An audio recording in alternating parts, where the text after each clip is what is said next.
بسم اللہ الرحمن الرحیم الحمد للہ رب العالمین والصلاة والسلام علی سید الانبیاء والمرسلین وعلی آلہ وصحبہ واولیاء امتہ اجمعین اما بعد قال اللہ سبحانہ وتعالی فی کلامہ القدیم اعوذ باللہ من الشیطان الرجیم بسم اللہ الرحمن الرحیم للفقراء الذین احصروا فی سبیل اللہ لا يستطيعون ضربا في الأرض يحسبهم الجاهل أغنياء من التعفف. وقال تعالى في مقام آخر ضرب الله مثلا عبدا مملوكا لا يقدر على شيء.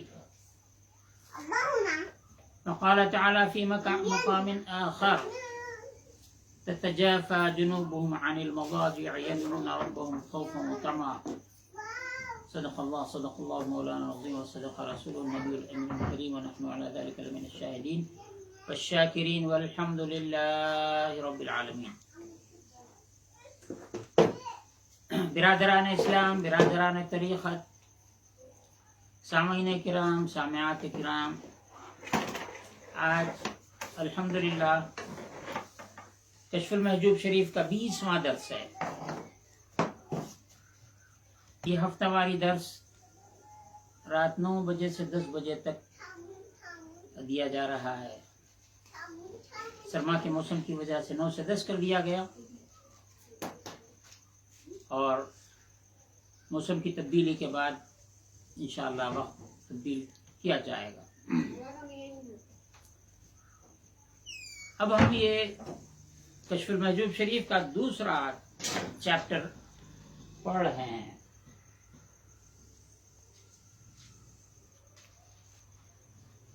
باب اثبات الفقر. اللہ رب العزت نے اصحاب صفہ کی شان میں فقراء کہا. فقیر کی جمع فقراء ہے. ساری گفتگو اسی لفظ کے اطراف گھوم رہی ہے.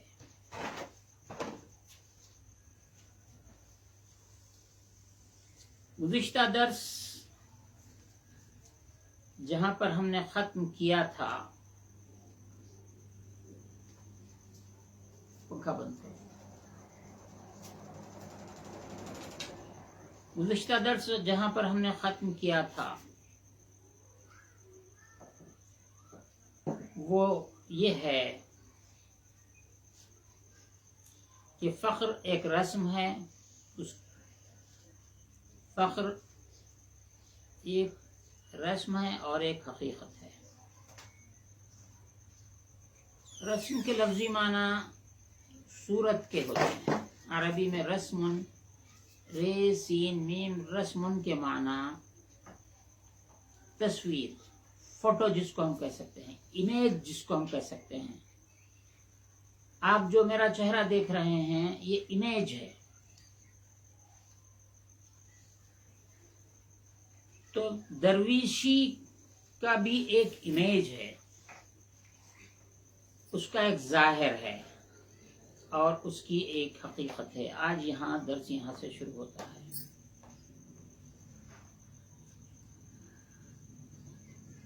فرماتے ہیں اما فقر رسمی و حقیقتی. فقر کا ایک رسم ہے، ایک حقیقت ہے. رسمش، اس کا رسم. اب اردو میں رسم کے معنی ہمارے پاس ایک الگ معنی ہے، رسم و رواج ہے. رسم و رواج بھی تقریباً اگر اس کی گہرائی میں چلے جائیں تو رسم و رواج سے مراد ظاہری حقیقت کی ظاہری شکل و صورت، یہ رسم و رواج ہو سکتا ہے. تو فرماتے ہیں کہ فقر کی ایک صورت ہے، اس کا ایک چہرہ ہے، اس کی ایک تصویر ہے جو لباس سے پہچانا جاتا ہے اور اس کی ایک حقیقت ہے.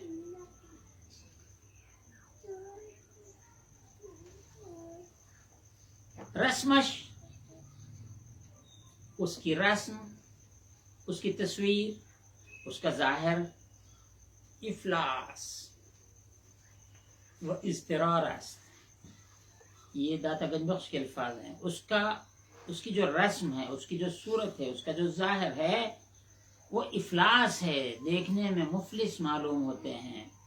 اور اضطرار بے چینی، اختیار کا ضد. وہ حقیقتش اقبال و اختیار، اور اس کی حقیقت اقبال ہے،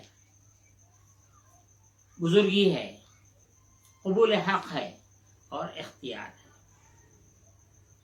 یہاں پر گزشتہ درس میں قرآن مجید سے جو یہاں پر 2 آیتیں آئی ہیں، پھر سے ہم رسم اور حقیقت کو دہرانے کے لیے یا ظاہر کرنے کے لیے ہم آیتوں کو دہراتے ہیں. دیکھیے اس آیت کو پڑھتا ہوں تاکہ یہ لفظ پھر سمجھ میں آ جائے. ہم للفقراء، فقراء کے لیے، الذین وہ لوگ احصروا فی سبیل اللہ جو اللہ کے راستے میں گرفتار ہیں، لا یستطیعون ضربا فی الارض وہ زمین میں چلنے کسب کرنے کے موقف میں بھی نہیں ہے، استطاعت نہیں رکھتے ہیں.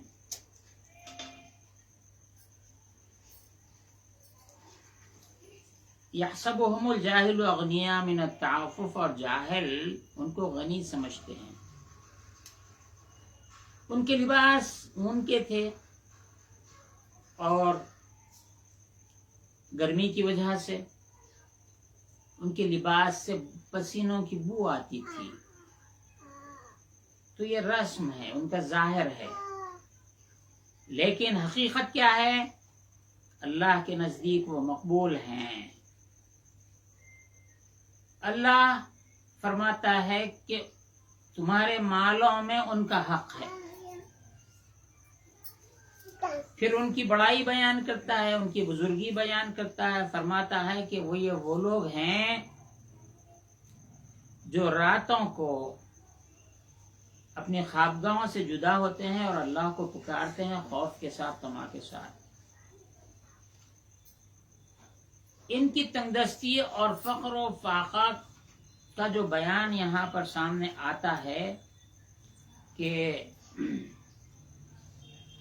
عرب کے امیر اور رؤسا حضور کی خدمت میں آتے ہیں اور آپ کے نزدیک ان فقراء کو پاتے ہیں جو اصحاب صفہ ہیں. کہتے ہیں کہ ہم کو ان کے ساتھ بیٹھنے میں شرم آتی ہے، اگر ان کو دور کر دیجئے، اگر ان کو دور کر دیں تو ہم ایمان لائیں گے. لیکن اللہ تعالیٰ ارشاد فرماتا ہے حضور صلی اللہ علیہ وسلم سے، وَلَا تَطْرُدْ، آپ ان کو دور مت کیجیے. الذین یدعون ربهم بالغداة والعشی، جو رب کو پکارتے ہیں، اپنے رب کو پکارتے ہیں صبح اور شام. یریدون وجہہ، ان کے پکارنے کا مقصد اللہ رب العزت کا دیدار ہے. ان کے پکارنے کا مقصد جنت نہیں ہے، ان کے پکارنے کا مقصد دوزخ کا خوف نہیں ہے، ان کے پکارنے کا مقصد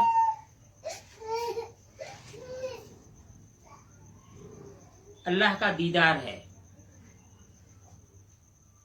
سورہ کہف میں ارشاد فرمایا وَلَا تَعْدُ عَيْنَاكَ عَنْهُمْ، اے حبیب یہ آپ کی نظر کرم کے حقدار ہیں. آپ کی آنکھیں ان کو چھوڑ کر اوروں پر نہ پڑیں، دولت مندوں پہ نہ پڑیں. وہ جو امیر آئے تھے، رئیس آئے تھے. یہ 2 چیزیں ہیں یہاں پر. تقابل، بظاہر تقابل کیا ہو رہا ہے؟ بظاہر یہ ہے کہ حضور اکرم صلی اللہ علیہ وسلم جلوہ فرما ہیں، ادھر اصحاب صفہ ہیں، فقراء ہیں، تنگدست لوگ ہیں. ام مکتوم رضی اللہ تعالیٰ عنہ یہ نابینا صحابی بھی ان میں موجود ہیں. اور ادھر دولت مند ہیں، رئیس ہیں، اپنے قبیلوں کے امیر ہیں. یہاں دولت مندوں اور فقیروں یہ رسم ہے، یہ چہرہ ہے، یہ غربا کا چہرہ ہے. اردو میں غربا غریب، فقیر تنگ دست اور یہ امیروں کا چہرہ ہے. یہ دو باتوں کو ذہن میں رکھیے. یہ رسم ہے اور حقیقت کیا ہے؟ حقیقت اقبال و اختیار ہے. ان کی جو حقیقت ہے اللہ کے نزدیک اقبال مقبول ہیں، مقبول بارگاہ الہی ہیں. یہ فقراء، یہ تنگست لوگ اور یہ صاحب اختیار ہیں. یہ کیا ہے حضرت خود سمجھائیں گے، ہم یہاں بحث دوسری طرف چلی جائے گی. اب یہاں پہ اپنے دور کے لوگوں سے متعلق اور فرماتے ہیں، وہ آج بھی اس کو ملاحظہ کیا جا سکتا ہے. فرماتے ہیں آن کے رسم دید، جس کسی نے رسم کو دیکھا، جس کسی نے ظاہر کو دیکھا، با رسم بے آرامید، رسم سے، صورت سے، لباس سے چین پا گیا کہ ہمارا لباس فقراء کا ہے، ہمارا لباس درویشوں کا ہے، ہمارا لباس مشائخ کا ہے، ہمارا لباس علماء کا ہے. جو رسم کو دیکھا تو اطمینان پا گئے. لیکن یہ لباس فقر، لباس علماء، لباس فقراء، لباس عرفاء، لباس متصوفین تو پہن لیا. لیکن کیا فرماتے ہیں اور مطمئن بھی ہو گئے، فرماتے ہیں کہ چو مراد نہ یافت، یہ لباس جو پہنے ہیں اس کی ایک مراد ہے. جب وہ مراد نہ پائے، از حقیقت پیرامید، حقیقت سے فرار کر گئے. عالم کون ہے؟ اثبات العلم میں بات گزری ہے، جو سب سے پہلا چیپٹر تھا اس میں بات گزری ہے. وہ ان کے حقیقت یافت،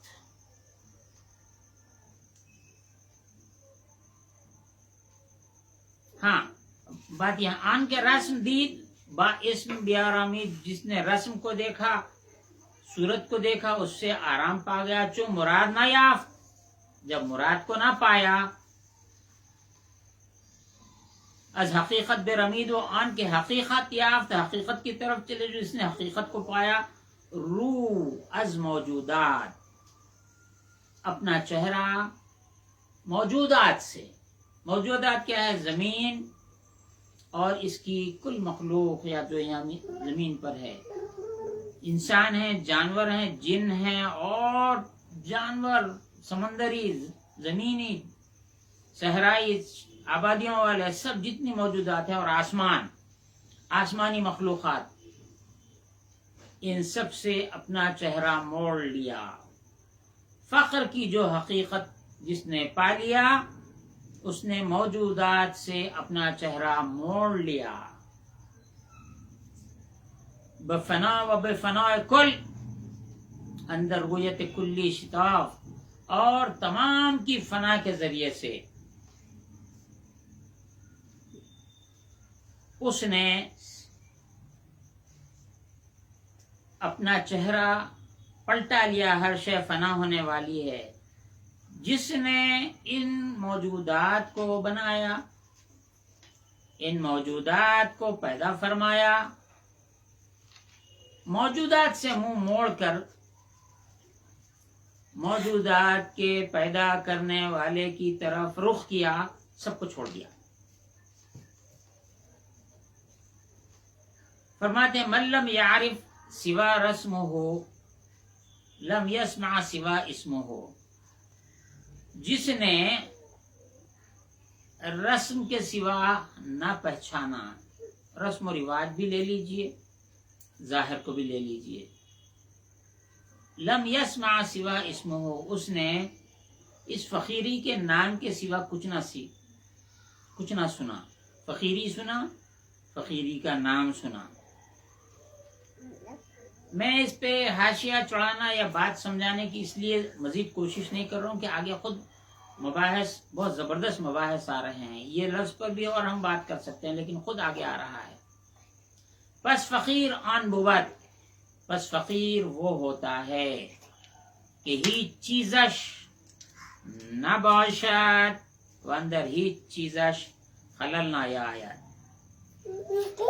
بس فقیر وہ ہے ہیچ چیزش نباشد، یعنی اس کے پاس کوئی چیز ہوتی نہیں ہے، اشیاء نہیں ہوتی ہیں. اسباب زندگانی کی بات ادھر چلی تھی. ہم نے گزشتہ درس میں اسباب زندگی کی بات ہم نے کی تھی، مینز آف لائیولیہڈ کی بات کی تھی. وہ نہیں ہوتے ہیں، وہ اندر ہی چیزش خلل نہ آید اور کسی چیز کے ہونے سے اس میں خلل نہیں پڑتا ہے. فقیر وہ ہے کہ اس کے پاس کچھ نہیں ہوتا ہے، اگر کچھ ہوتا ہے تو اس کو بندگی میں، اللہ کی بندگی میں کوئی خلل پیدا نہیں ہوتا ہے. بہستی اسباب، مینز آف لائیولیہڈ کی موجودگی سے غنی نہ گردد، وہ غنی نہیں ہوتا ہے. پھر یہاں پہ فخر کے مقابل میں غنا کی گفتگو آ رہی ہے. ہم آگے اس پر گفتگو کریں گے، بتلائیں گے ہم کہ جس طرح علم کی بحث میں بات آئی تھی، ہم یہاں سے پھر اللہ کی صفت علم ہے اور یہاں پر اللہ کی صفت غنا ہے، لیکن اللہ کی صفت فقر نہیں ہو سکتی ہے، ممکن نہیں ہے. اس پہ آگے گفتگو چلتی ہے. بہستی اسباب، اسباب کی موجودگی سے غنی نہیں ہوتا ہے. گھر ہے، دار ہے، مال ہے، اسباب ہے، تجارت ہے، پیسہ ہے، گھوڑا گاڑی ہے اور بہت سی چیزیں ہیں. دولت مندوں کے پاس یہ چیزیں ہوتی ہیں، لیکن ان کے ہونے سے وہ غنی نہیں ہوتا. وہ نیستی ہے وہی، اور اس کے نہ ہونے کی وجہ سے، مال و اسباب کے نہ ہونے سے، مینز آف لائیولیہڈ نہ ہونے کی وجہ سے، سبب احتیاج اونا شود، اس کی ضرورت بھی پیدا نہیں ہوتی ہے. یعنی ہونا بھی اس کے لیے خلل کا باعث نہیں ہوتا ہے، نہ ہونا بھی خلل کا باعث نہیں ہوتا ہے. فرماتے ہیں وہ وجود و عدم، اس کی موجودگی اور نہ موجودگی، وجود و عدم اسباب، اسباب کا موجود ہونا اور اسباب کا موجود نہ ہونا، بنزدیک فقرش، اس کے فقر کے نزدیک، اس فقیر کے فقر کے نزدیک یکساں بوات ہے، تو بھی فقیر ہے، نہیں تو بھی فقیر ہے. اب دو صورتیں بیان فرماتے ہیں. اگر اندر نیستی خرم تر بوت، اگر وہ کچھ نہ ہو اس میں بہت خوش ہو، روا بود روا ہے. یہاں مشائخ کرام کا قول لاتے ہیں. میں یہاں پر رک کر سلطان المشائخ نظام الدین اولیاء محبوب الہی قدس سرہ العزیز رضی اللہ عنہ کا ایک واقعہ بیان کرتا ہوں. آپ کے ملفوظات میں آیا ہے، فرماتے ہیں کہ ہمارے پاس اکثر تنگ دستی ہوتی، فاقہ ہوتا. جس دن فاقہ ہوتا، میری والدہ فرماتی، یعنی اسباب نہ ہوتے کھانے پکانے کے، اسباب نہ ہوتے، آٹا نہ ہوتا، نمک نہ ہوتا اور اس کی ضرورت کی چیزیں نہیں ہوتی، تو فرماتے، میری والدہ فرماتی اس روز، بابا نظام الدین ماں امروز مہمان خدائی ہیں. بابا نظام الدین آج ہم اللہ کے مہمان ہیں. جس دن فاقہ ہوتا، گھر میں تنگ دستی ہوتی، تو یہ فرماتے. پھر فرماتے ہیں کہ ایک دفعہ ایسا ہوا کہ کسی نے تقریباً 5 سیر آٹا لا کر نذر کیا اور والدہ روٹیاں پکاتی ہیں اور ہم کو کھلاتی ہیں.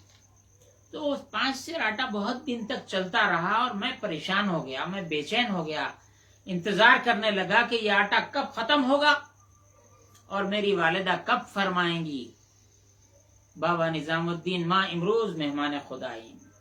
تو یہ ہے، اگر اندر نیستی، اگر اسباب کے نہ ہونے پر خرم تربوت، خوش سے خوش ہو جائے، روا بوت، یہ روا ہے. ازانچہ مشایخ گفتیان مشایخ کرام نے اس ضمن میں فرمایا ہے ہر چند درویش تنگ دست تر بود روا بود، جتنا درویش تنگ دست ہوگا اتنا ہی روا ہوگا، اتنا ہی بہتر ہوگا کہ حال بروئی کشاد تر بود، اس کے مقابل کہ حال اس کا کشاد تر ہو۔ حضرت خواجہ قطب الدین بختیار کاکی رحمۃ اللہ تعالی علیہ کا بھی ایک واقعہ ہے، بہت سے واقعات ہیں ہندوستان میں، ہم محبوب الہی کے بغیر ہماری بات پوری نہیں ہوتی ہے، خواجہ گان چشت کے بغیر بات پوری نہیں ہوتی ہے، یہی داتا گنج بخش کے فیضان سے تو خواجہ اعظم خواجہ خواجگان خواجہ معین الدین چشتی اجمیری رضی اللہ عنہ ہندوستان میں تشریف لائے، ان کے وہیں پر چلہ کشی کی انہوں نے، بعد وہاں سے اجازت کے یہاں پر داخل ہوئے۔ تو بختیار کاکی رحمۃ اللہ تعالی علیہ کا یہ معمول تھا، ملفوظات میں آیا ہے کہ آپ کے محلے میں ایک پنساری، آپ پاکستان میں کہتے ہیں، ہمارے پاس کرانے کی دکان والا کہتے ہیں، ایک کرانے کی دکان والا تھا، وہاں سے ایک مقدار کی حد تک ادھار لیا جاتا تھا، چند جیتل، اس زمانے میں جیتل ہوتے، سکے کا نام جیتل تھا، اب وہ جیتل کی تعداد 5 ہے یا 10 ہے مجھے اب یاد نہیں ہے، تو اتنے جیتل تک اس کو ہدایت تھی کہ اتنے جیتل قرض ہونے تک تم ادھار غلہ وغیرہ دینا، جب اتنے جیتل ہو جائیں تو غلہ نہیں دینا، روک دینا، تا آ کے یہاں تک کہ وہ پیسے بختیار کاکی رحمۃ اللہ علیہ کی طرف سے ادا کر دیے جائیں، پھر اس کے بعد ادھار دینا۔ ایک دفعہ ایسا ہوا کہ کئی دن تک وہ کرانے کی دکان والے سے ادھار انہوں نے نہیں خریدا، کوئی بچہ گیا نہیں ان کے پاس سے، آپ کے خانہ اقدس سے کوئی گیا نہیں ادھار لینے کے لیے۔ واقعہ یہ ہوا کہ بختیار کاکی رحمۃ اللہ تعالی علیہ نے اپنی اہلیہ سے ارشاد فرمایا کہ اس طاق میں یعنی محراب کے اندر تم ہاتھ ڈالو اور وہاں سے گرم گرم کاف عین کاف کہتے ہیں عربی میں روٹی کو، جو نان ہوتی ہے موٹی سی، جو بھی اس وقت ہو کاک ہی کہا جاتا ہے، فارسی میں بھی کاک کہتے ہیں۔ تو فرمایا کہ اس میں گرم گرم روٹیاں اس میں سے نکلیں گی اور وہ استعمال کرو۔ تو گھر میں یہ سلسلہ چل رہا تھا، بختیار کاکی رحمۃ اللہ تعالی علیہ کی اہلیہ محراب میں ہاتھ ڈالتی ہیں اور اندر سے گرم گرم کاک آتے اور گھر کے لوگ اس کو تناول فرماتے۔ یہ بات راز میں تھی۔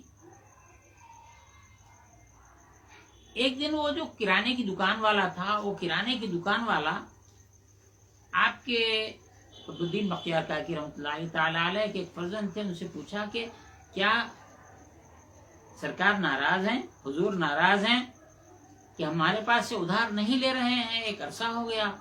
تو معصوم لڑکے نے کہہ دیا کہ ایسا عمل ہو رہا ہے ہمارے پاس کہ طاق یعنی محراب میں سے گرم گرم کاک نکلتے ہیں ہاتھ ڈالنے سے، اور ہم وہ کھا رہے ہیں۔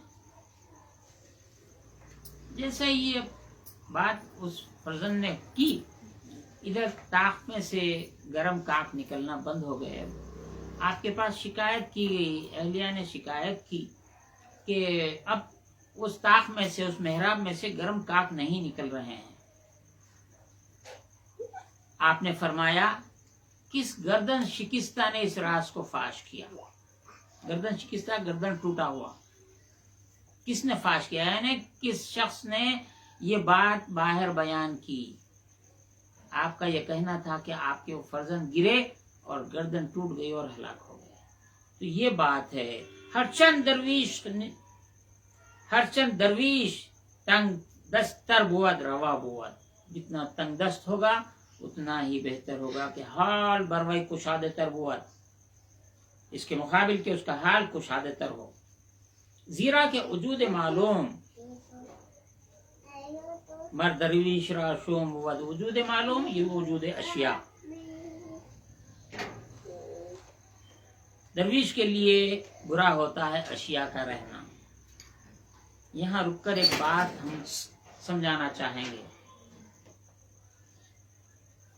جو مخالفین تصوف ہیں، جو لوگ مخالفین فقراء ہیں، جو اولیاء اللہ کی ان باتوں کے مخالفین ہیں، وہ کہیں گے کہ یہ کہاں لکھا ہوا ہے، ان کا ایک طریقہ ہے، کہاں لکھا ہوا ہے، انہوں خالی پوچھتے جاؤ، ہم لکھا سو بتاتے چلے جانا۔ ہم پلٹ کے ان سے پوچھ سکتے ہیں آپ نے کون سی کتاب پڑھی ہے، بولیے، ہم اس میں سے بتاتے ہیں، تو ان کے پاس علم نہیں ہوتا ہے، وہ صرف سامنے والے کو یعنی ہم کو صرف کتابوں میں الجھاؤ، جواب آنے تک تو پھر 1 مہینہ لگ جائے گا، 15 دن لگ جائیں گے۔ ہم یہ کہنا چاہتے ہیں حضور پاک علیہ الصلوۃ والسلام کا یہ معمول تھا کہ جب فتوحات، جسے عرف عام میں نذرانہ بھی کہتے ہیں، جب حضور پاک علیہ الصلوۃ والسلام کے پاس فتوحات آتی، نذرانے آتے اصحاب رسول پاک صلی اللہ علیہ وسلم کی طرف سے، یا مال غنیمت آتا، تو آپ جب تک کہ مکمل سب صاف نہ ہو جاتا، کوئی چیز باقی نہیں رہتی، غلے کا ایک دانہ بھی نہیں رہتا، اس وقت تک چین سے نہ رہتے، جب پورا تقسیم ہو جاتا تو خوش رہتے۔ یہ حضور کی سنت ہے، نہ ہونے پر خوش ہوتے تھے، ہونے پر خوش نہیں ہوتے تھے۔ حضور صلی اللہ علیہ وسلم نے ارشاد فرمایا، حضور صلی اللہ علیہ وسلم کے سامنے بعض صحابہ نے اپنی تنگدستی کی شکایت کی، تو حضور نے فرمایا کہ میں تمہاری تنگدستی سے نہیں ڈرتا، لیکن میں اس دن سے ڈرتا ہوں جس دن تم پر دنیا کشادہ کر دی جائے۔ تو تنگدستی سے حضور نے فرمایا ایسا نہیں ہے۔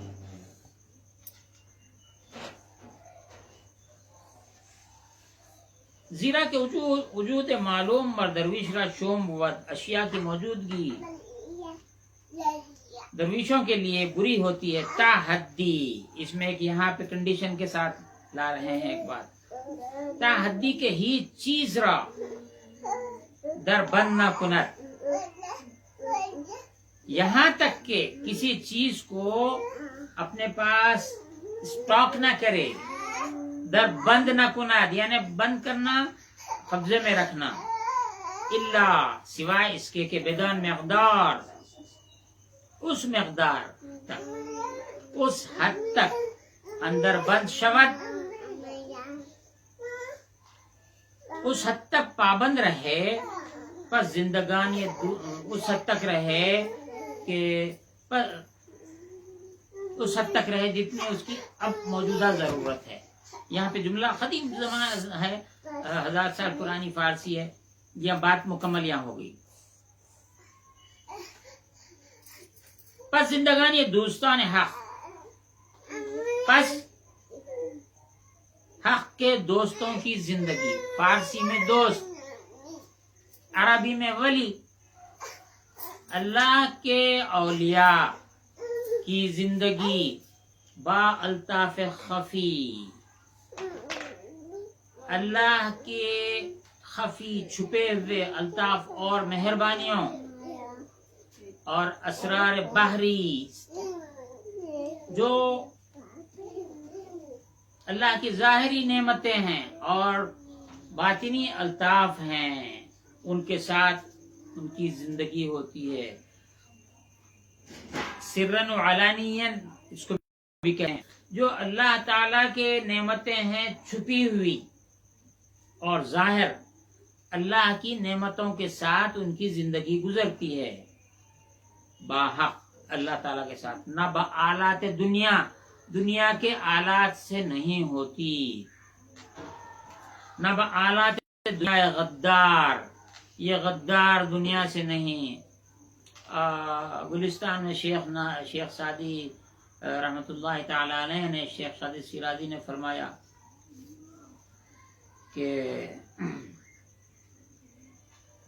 تم دنیا کے اسباب، مال و اسباب سے دل نہ لگاؤ، بلکہ اسباب کے پیدا کرنے والے سے دل لگاؤ، چونکہ اس غدار دنیا نے تم جیسے بہت سو کو پالا اور ان کو قتل کر دیا۔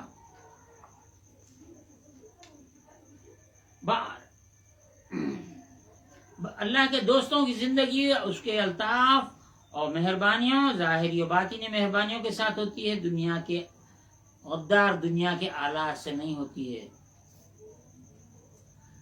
وہ سرائے فجار، اور یہ فجار کی سرائے ہے یہ. پس متاع، مال و متاع، مناع باشد، رکاوٹ ڈالنے والی ہوتی ہے، اللہ کی نعمتوں کو روکنے والی ہوتی ہے، اللہ کی رضا کو روکنے والی ہوتی ہے. فرماتے پس متاع مناع باشد از راہ رضا، اللہ کی رضا کے راستے میں رکاوٹ ہوتے ہیں مال و متاع. یہاں ساری بڑا چیپٹر ہے اور اس میں ساری یہی گفتگو کی گئی ہے. میں اس پہ زیادہ وضاحت میں اس لیے نہیں کرنا چاہ رہا ہوں کہ ہر وہ بات جو ہمارے دل میں ہے یہاں پہ کاغذوں پہ موجود ہے، وہ وقت پہ آتی چلی جائے گی. اس لیے بعض جگہ صرف ٹرانسلیشن پہ بات اکتفا کر رہا ہوں. حکایت آوردیان، حکایت بیان کی جاتی ہے کہ درویشی راو با ملی کی ملاقات افتاد. ایک درویش کی ایک بادشاہ سے ملاقات ہوئی. ملک گفت، بادشاہ نے کہا ازمن حاجتی بخواہ. بادشاہ نے درویش سے، فقیر سے کہا کہ مجھ سے کوئی ضرورت ہو تو طلب کیجئے، حاجت طلب کیجئے. درویش گفت، درویش نے کہا من از بندے بندگان خود حاجت نہ خواہم، میں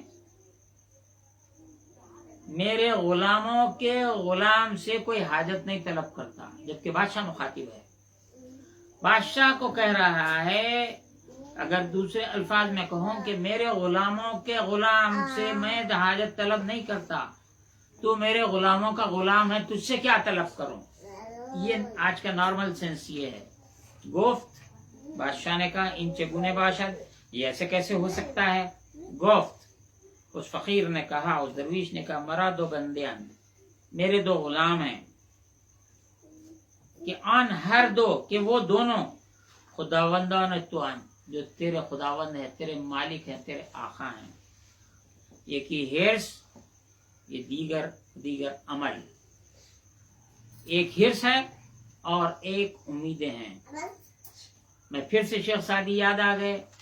شیخ سعدی نے فرمایا کہ 10 درویش در گلی میں بھی خوشپان، ایک کمبل میں 10 درویش سو سکتے ہیں، لیکن در کشوری، ایک ملک میں 2 بادشاہ نہیں سما سکتے ہیں.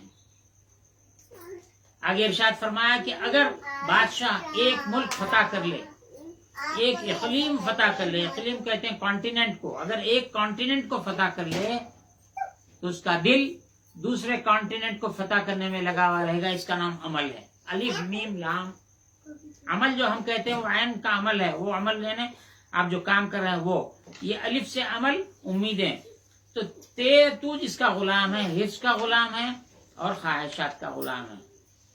اب یہاں سے جو بات شروع ہوتی ہے، ایسی زبردست گفتگو یہاں سے شروع ہوتی ہے، اس پہ غور کیجئے. وہ دیگر عمل، یہ بات ہو گئی. وہ رسول گفت صلی اللہ علیہ وسلم، رسول اللہ صلی اللہ علیہ وسلم نے ارشاد فرمایا الفقر عز لأہلہ. فقر اس کے اہل کے لیے باعث عزت و وقار ہے. اب میں اس کو اور تھوڑا صاف کرتا ہوں، آگے وہ بات آ ہی رہی ہے. فقر. اب ہم لباس سے بات چیت کرتے ہیں. لباس فخر باعث عزت ہے اس کے اہل کے لیے. جو فقیر ہے اور فقیری لباس پہنے وہ اس کے شان ہے اور اس سے عزت بڑھتی ہے. چلیے آج شیخ سعدی بار بار تشریف لا رہے ہیں درس میں. شیخ سعدی فرماتے ہیں، اس مثال سے سمجھ لیجئے. لباس کی مثال ہے، در خزاگند مرد باید بود. فوجی لباس میں مرد ہونا چاہیے. بر مخنث صلاح جنگ کے سود، مخنث کے تو اگر تیر و تلوار لگا دی جائے، ہجڑے کو اگر تلوار دے دی جائے، میان دے دی جائے، تلوار دے دی جائے، ڈھال دے دی جائے، توپ دے دی جائے، تفنگ دے دی جائے، تو کیا لباس، فوجی کا لباس ہجڑے کو زیب دیتا ہے؟ شیخ سعدی فرما رہے، میں نہیں بول رہا ہوں، مخنث فارسی میں بولتے لوگ سمجھنا، بلکہ میں اس کا ٹرانسلیشن کر رہا ہوں۔ فوجی کا لباس فوجی کو زیب دیتا ہے، ہجڑوں کو زیب نہیں دیتا ہے۔ فقیری کا لباس فقیروں کو زیب دیتا ہے، دنیا داروں کو زیب نہیں دیتا، مال کے طلبگاروں کو زیب نہیں دیتا، مال پہ اترانے والوں کو زیب نہیں دیتا۔ علماء کا لباس علماء کو زیب دیتا ہے، جہلا کو زیب نہیں دیتا ہے۔ آج کیا ہو رہا ہے میں تبصرہ نہیں کرتا، لوگ کیا کیا کہتے ہیں میں نہیں بولتا، آپ خود سمجھ سکتے ہیں۔ تمام خانوادہ تصوف میں آج رسم جاری ہے یا حقیقت جاری ہے، لیکن حقیقت سے خالی نہیں ہے۔ اب آگے چلتے ہیں۔ العز الفخر عز لأہلی، فخر عزت ہے اس کے اہل کے لیے۔ اب اس کے بعد فرماتے ہیں، میں تو ایک پوائنٹ بولا کہ لباس کس کے لیے ہے، بس چیزی کے، بس وہ چیز جو کہ اہل را عز بود، اہل کے لیے باعث عزت ہوتی ہے، باعث افتخار ہوتی ہے، مر نا اہل را، وہی چیز نا اہل کے لیے ذل بود، ذلت ہوتی ہے۔ مثال کے طور پہ ایسا عام طور پہ دیکھنے میں آتا ہے، ہمارے پاس جنوری میں ایگزیبیشن لگتی ہے ہر سال، اس سال نہیں لگی، گزشتہ سال بھی شاید ہوا نہیں گزشتہ سال لگی تھی، تو اس میں بچوں کے لباس ہوتے ہیں، چھوٹے بچوں کے، وہ پولیس کا ڈریس بچے خوشی سے پہن لیتے ہیں تو لوگ دیکھ کے ہنستے، تو حالانکہ بچہ ہے شوقیہ پہن لیا ہے۔ اگر کوئی بڑا آدمی فوجی کا لباس پہن لے، اگر کوئی بڑا آدمی پولیس کا لباس پہن لے تو پہلے تو پولیس والے اس کو دھر لیتے ہیں، یہ ہمارا ڈریس تو کیسا پہنا، لوگوں کو دھوکہ دینے کے واسطے پہنا، ڈالو اندر اس کو۔ پولیس کا لباس عام سویلین نہیں پہن سکتا، فوج کا لباس عام سویلین نہیں پہن سکتا، حالانکہ عام آدمی جو پہن رہا ہے آج پینٹ بشرٹ ہے، فوجی بھی پینٹ بشرٹ پہن رہا ہے، عام آدمی بھی ٹوپی لگاتا ہے، وہ بھی ٹوپی لگاتا ہے، لیکن فوجی کی ٹوپی مخصوص ہوتی ہے، فوجی کا لباس مخصوص ہوتا ہے، فوجی کا کرتا پاجامہ پینٹ بشرٹ مخصوص ہوتا ہے، یہ اور نہیں پہن سکتا ہے۔ یہی بات ہے کہ اگر کوئی غیر فوجی، غیر پولیس، غیر حکومت کا کارندہ اگر حکومت کے کارندوں کا لباس پہن لے تو ذلت کا باعث ہوتا ہے، اس کا کالر پکڑ کے پولیس اسٹیشن میں لے جاتے ہیں، کیس بک کرتے ہیں، جیل میں ڈھکل دیتے ہیں۔ ایسا ہی جیسا حکومت کے کارندوں کا لباس ہوتا ہے، اللہ کے جو بندگان خاص ہیں جن کو فقیر کہا جا رہا ہے، ان کا بھی ایک خاص لباس ہے، وہ لباس عام آدمی پہنے گا تو ذلت اٹھائے گا، جو فقیر ہوگا فقیروں کا لباس پہنے گا، اصحاب صفہ کا لباس پہنے گا، وہ اس کے لیے باعث عزت ہوگا۔ بس چیزی کے اہل را عز بود ورنہ اہل را ذل بود۔ پھر سمجھا دیتا ہوں بات کو، وہ بات دوسری ہے لیکن سمجھ میں آ سکتی ہے۔ اللہ تعالیٰ نے فرمایا ننزل من القرآن ما هو شفا، ہم جو نازل کرتے ہیں قرآن سے وہ شفا ہے، کس کے لیے؟ ورحمت للمؤمنین، شفا بھی ہے اور رحمت بھی ہے مومنین کے لیے۔ قرآن شفا ہے، رحمت ہے مومنوں کے لیے۔ ولا یزید الظالمین الا خسارا، اور یہی قرآن ظالموں کے لیے خسارہ ہے۔ ظالم کون؟ والکافرون هم الظالمون۔ لیجئے، قرآن مجید شفا ہے اور رحمت ہے مومنوں کے لیے، وہی چیز خسارہ ہے۔ تو جو فخر کا لباس ہے اہل کے لیے باعث عزت ہے، باعث افتخار ہے، لیکن نا اہل کے لیے ذلت ہے، رسوائی ہے۔ اب یہ ظاہری بات بھی ہو گئی، اب باطن کی بات فرماتے ہیں عزش آناست، اس کی عزت اور اس کا افتخار بزرگی یہ ہے کہ فقیر محفوظ الجوارح بود، اس کے جوارح محفوظ ہوتے ہیں. جوارح اعضاء، ہاتھ پیر آنکھ ناک اور اس کے کانشیس تمام یہ اعضاء ہیں اس کے. ظاہری اعضاء ہاتھ ہے، ظاہری اعضاء پیر ہے، ظاہری اعضاء آنکھ ہے، ظاہری اعضاء کان ہے، ظاہری اعضاء زبان ہے، لیکن اس کے باطن میں جو قوا ہیں وہ بھی جوارح ہیں. فقیر محفوظ الجوارح ہوتا ہے، اس کے ہاتھ سے کوئی اللہ کی مرضی کے خلاف کوئی کام نہیں ہوتا ہے، رسول کی مرضی کے خلاف کوئی کام نہیں ہوتا ہے، وہ رسول کی مرضی کے تابع ہوتا ہے، وہ رسول پاک علیہ الصلوۃ والسلام کے منشے کے تابع ہوتا ہے. ایک قول ہے ایک منشا ہے، وہ دونوں کے تابع ہوتا ہے. اور الزلل زے سے پہلے زال سے تھا، زے سے ذلت یعنی پھسل جانا، لغزش پا جانا، لغزشوں سے محفوظ الحال ہوتا ہے، لغزشوں سے بچا ہوا ہوتا ہے. اسخللنا برتنش معصیت و ذلت روت و نبر حالش خلل وافت گزرت. اس کا حال یہ ہوتا ہے کہ وہ محفوظ الحال بھی ہوتا ہے، خلل سے پاک ہوتا ہے. برتنش اس کے جسم پر معصیت اور لغزشوں کا گزر نہیں ہوتا. جو انبیاء کرام ہیں وہ معصوم عن الخطا ہیں، جو اولیاء ہیں محفوظ عن الخطا ہیں یہاں پر کہا جاتا ہے، اور ان پر کوئی آفت نہیں گزرتی. آفت سے مراد ہر وہ شے آفت ہے جو اللہ سے دور کر دے. جو بھی اللہ سے دور کرنے والی ہو وہ آفت ہے. مثلا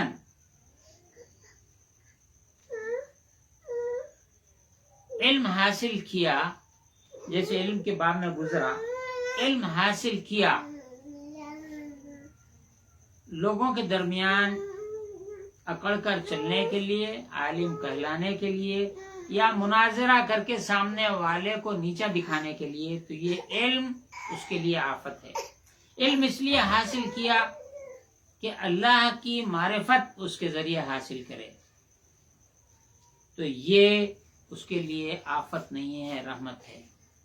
علم حاصل کیا اور خدا نہ خواستہ بولنے لگا کہ عمل میں کبھی کبھی امتی نبی سے بڑھ جاتا ہے، معاذ اللہ یہ کہتا ہے، جبکہ حضور پاک علیہ الصلوۃ والسلام نے فرمایا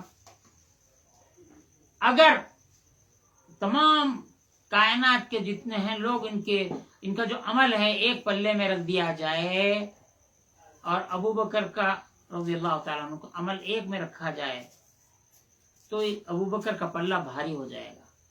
یا صدیق اکبر کے عمل کی برابری کوئی نہیں کر سکتا ہے. تو یہ بیچارے کہتے ہیں، نام نکو لیو بولتے کہیں کو نہیں لینا، اللہ کی شان میں گستاخی، رسول کی شان میں گستاخی کرے. قاسم نانوتوی بانی دیوبند. بسا اوقات ایسا ہوتا ہے کہ امتی عمل میں نبی سے بڑھ جاتا ہے. لو صدیق اکبر سے نہیں بڑھ سکتا کوئی، یہ کہاں سے آ گیا؟ تو یہ توہین کا پیرایا نکالنا ہے کہیں سے. اب اپنے آپ کو عالم بتانا، میں ایسی بات بولا 1400 سال میں کوئی نہ بولا، میں بولا. ارے بولا تو بولا.